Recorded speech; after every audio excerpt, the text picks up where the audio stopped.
Écoute la voix du Seigneur, prête l'oreille de ton cœur. Bonjour, frère Chevalier, et bienvenue à cette capsule de juillet 2021.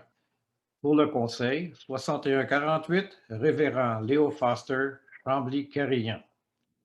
Passons en revue un peu ce qu'on a eu au mois de juin.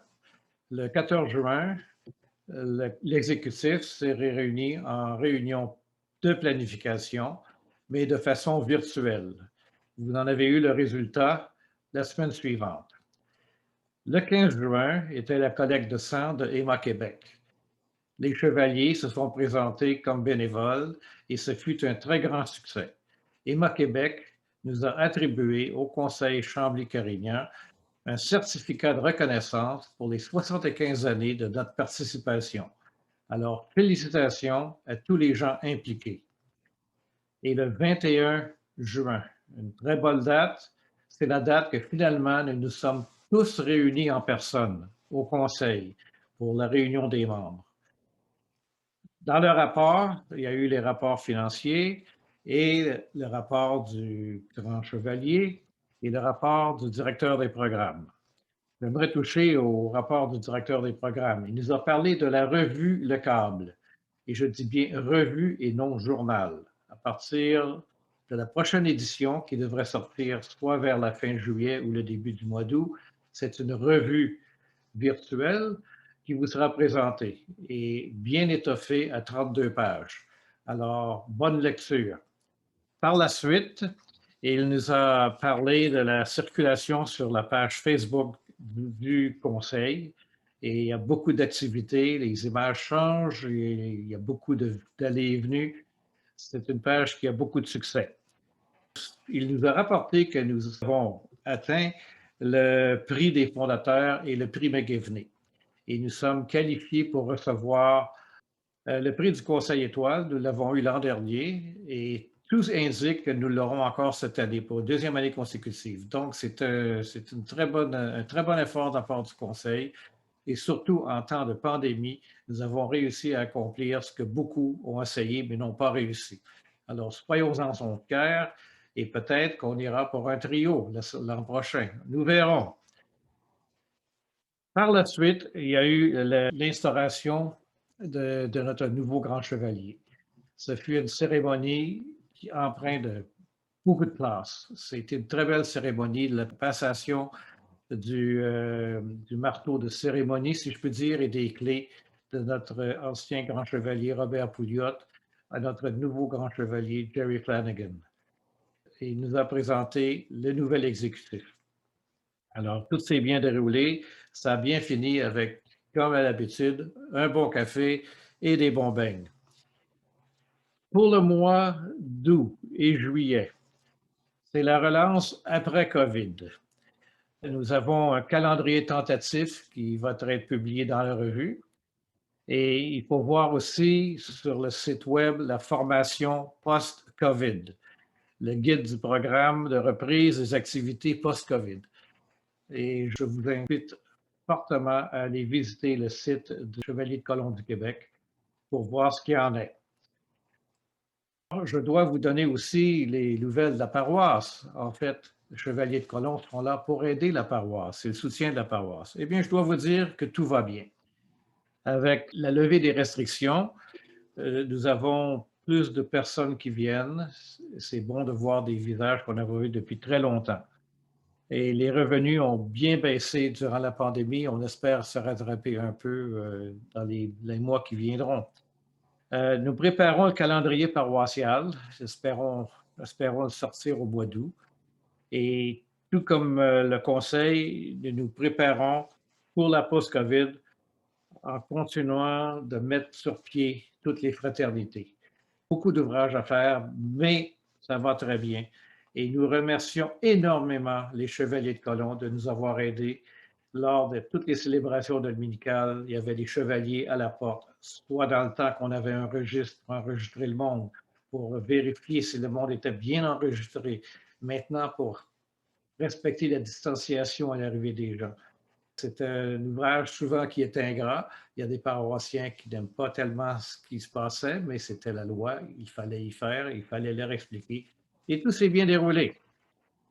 J'aimerais passer maintenant à quelques événements religieux que j'aimerais souligner, qui auront lieu au mois de juillet.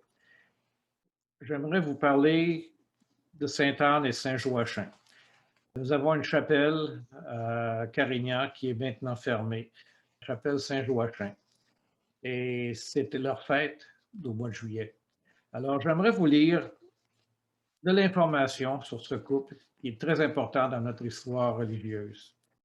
Les informations concernant les vies des parents de la Vierge Marie, Anne et Joachim, proviennent de récits apocryphes, la protévangile de Jacques et l'évangile de la Nativité de Marie. Selon ces sources, Anne, en hébreu Hannah, naît à Bethléem en Judée et épouse Joachim. Bien qu'il mène une vie de dévotion à Nazareth, le couple se plaint de ne pas avoir d'enfants. Joachim, dont la stérilité est critiquée au temple, se retire dans la campagne pour prier. Affligé par l'absence de son époux et par son infécondité, Anne promet solennellement à Dieu, s'il lui accorde un enfant, de vouer la vie de ce dernier à la prière. Les deux époux sont visités par un ange. Il leur annonce qu'Anne va concevoir et porter un enfant merveilleux. Le couple se réjouit de la naissance de Marie. À ses 3 ans, ses parents l'accompagnent au temple de Jérusalem afin de tenir leur promesse.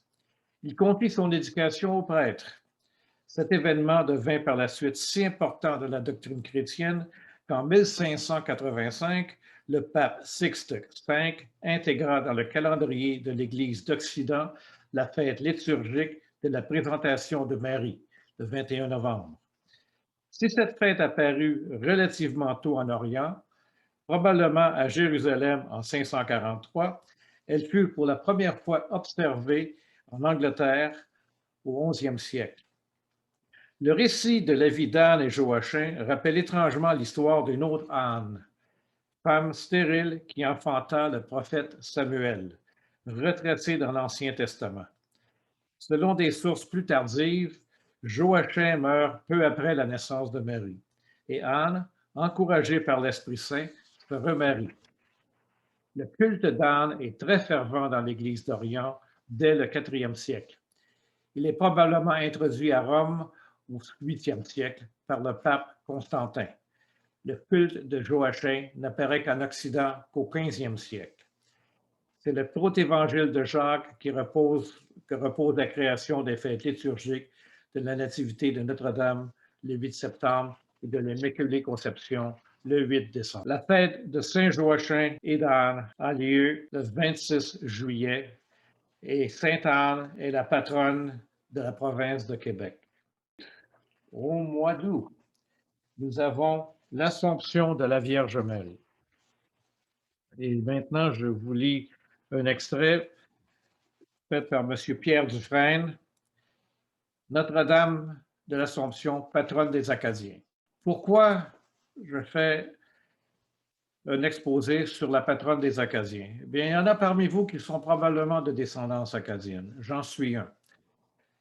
Et l'Acadie, c'était le pays à l'est du Québec, le Nouveau-Brunswick, la Nouvelle-Écosse, la Louisiane aux États-Unis, où il y a eu la déportation. Et leur patronne, c'est la Vierge Marie. L'Assomption de la Vierge Marie a été choisie comme patronne des Acadiens en 1881. Le choix a été ratifié par le pape Pie XI le 19 janvier 1938. Voici ce que dit à ce sujet le décret de la Sacrée Congrégation des Rites. Le peuple qu'on nomme Acadien, parti autrefois de France et ayant atterri au pays canadien, se glorifie à juste titre d'avoir courageusement et fidèlement conservé intact l'héritage très précieux de la foi catholique des ancêtres au milieu des adversités et parmi tant d'âpres vicissitudes des temps passés. Et ces bienfaits divins, ce peuple attribue à bon droit à la protection de la bienheureuse Vierge Marie qu'il a toujours honorée d'un culte particulier. Pour affermir et accroître ce culte, tout le peuple acadien des 3 provinces maritimes du Dominion du Canada, c'est-à-dire le Nouveau-Brunswick, la Nouvelle-Écosse et l'île du Prince-Édouard, avec l'appropriation des évêques, a choisi et proclamé dans une cérémonie solennelle le 15 août 1881 l'Assomption de la Vierge Marie, patronne céleste. En effet, dans le premier congrès national des Canadiens tenu le 20 et 21 juillet 1881 à Meramcock, Nouveau-Brunswick, la fête de l'Assomption de la Vierge Marie, le 15 août, fut choisie comme jour de fête nationale. Au congrès suivant, tenu les 14 et 15 août 1884 à Miscouche, l'île du Prince-Édouard, furent choisis les autres symboles nationaux du peuple acadien. Un drapeau, un hymne national, l'Ave Martis Stella, un insigne et une devise, l'union fait la force. Plus tard, l'archevêque de Moncton et l'évêque de Chatham, qui allait devenir le diocèse de Bathurst, demandèrent au pape Pie XI de bien vouloir ratifier de son autorité apostolique les vœux du peuple acadien et d'établir et de déclarer l'Assomption de la Bienheureuse Vierge, patronne céleste des 2 diocèses déjà mentionnés, et d'approuver en outre que les Acadiens, en quelque lieu qu'ils se trouvent, puissent garder et honorer la Bienheureuse Vierge Marie sous ce même titre comme leur patronne propre auprès de Dieu. Cette requête lui ayant été soumise, le pape Pie XI, dans l'audience du 19 janvier 1938, a daigné accorder son entier consentement et par son autorité apostolique a établi l'Assomption de la Bienheureuse Vierge Marie, patronne céleste de l'archidiocèse de Moncton et du diocèse de Chatham, avec tous les privilèges liturgiques qui s'y rapportent, et a de plus approuvé volontiers que tous les Acadiens, en quelque lieu qu'ils habitent, honorent et vénèrent la Bienheureuse Vierge Marie dans son Assomption au ciel, comme leur patronne particulière, les confiant tous à la garde et à la protection d'une si grande mère, afin qu'ils conservent fidèlement la foi catholique et la fassent voir dans leurs mœurs. En rappelant que Notre-Dame de l'Assomption est la patronne des Acadiens, nous saluons chaleureusement nos amis acadiens de partout dans le monde et nous leur offrons nos meilleurs vœux à l'occasion de leur fête nationale. Et sur ces mots, mes frères, je vous souhaite de bonnes vacances et on se revoit dans quelques temps. Merci.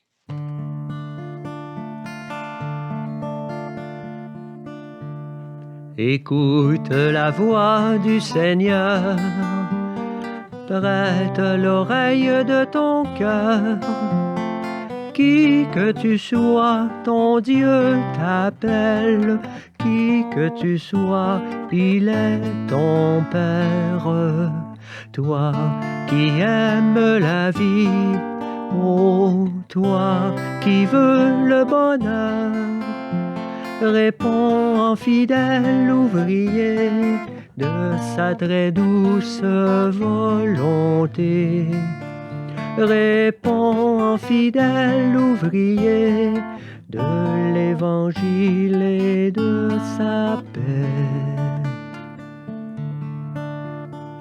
Écoute la voix du Seigneur, prête l'oreille de ton cœur. Tu entendras que Dieu fait grâce, tu entendras l'esprit d'audace.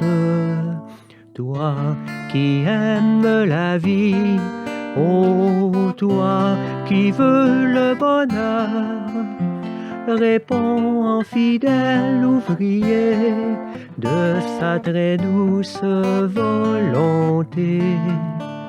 Réponds en fidèle ouvrier de l'Évangile et de sa paix.